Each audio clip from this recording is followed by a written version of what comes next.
Contoh katakanlah Zahid bertanding lawan presiden lawan dengan Tok Mat. Tok Mat menang katakanlah. Kita hari ini UMNO sedang berdepan dengan krisis kepercayaan rakyat. Percaya tidak? Kerana marah UMNO kononnya Zahid adalah punca perpecahan Muafakat Nasional. Sekarang malah setelah 7 tahun UMNO ni makin turun sokongan sokongan orang Melayu. Jadi macam mana dia melihat? Adakah jadi macam mana nak memimpin parti, dia bagi tahu, bagi selesaikan masalah keluarga dulu.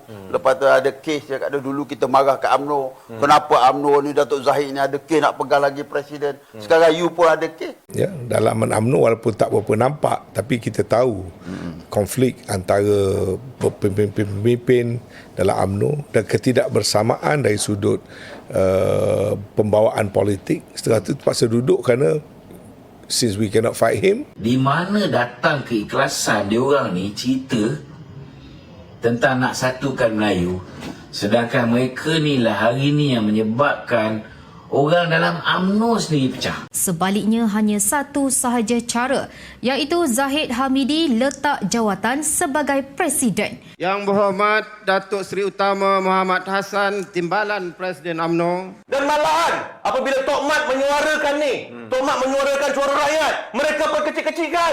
Ini yang saya kata, kalau kita kaji tuan-tuan, di mana Tok Mat? Di mana Tok Mat? Selalunya Tok Mat ini dia akan membela Akmal Saleh.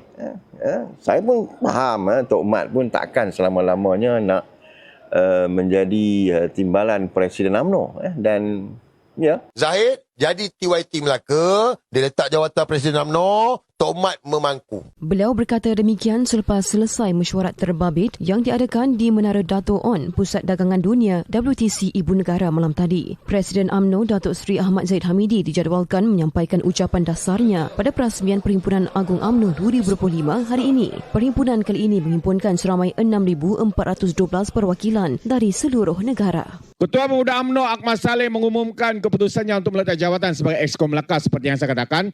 Dia memaklumkan perkara itu ketika berucap pada Perhimpunan Pemuda UMNO. Akmal berkata peletakan jawatan itu. Terdahulu, Presiden UMNO Datuk Seri Dr. Ahmad Zahid Hamidi dilaporkan meminta pemimpin sayap pemuda dalam parti politik supaya sentiasa meraihkan perbezaan pendapat serta bersedia menerima kritikan. Tengah berada dalam krisis kepercayaan, tengah berada di bawah keadaan yang memang rakyat pun dah tak berapa nak UMNO lagi dah. Okey Bung, kalau kita tengok keadaan UMNO sekarang ni di bawah pimpinan Datuk Zahid ni, saya rasa dia tak akan bantah lah. Yang pemuda saja, jangan kita terus buat UMNO letaklah jawatan, Zahid letak jawatan. Kenapa nak terus kepada Zahid? UMNO terus bangkit dan UMNO terus bertanding untuk pilihan akan datang solo. Menang kalah takdir ilahi.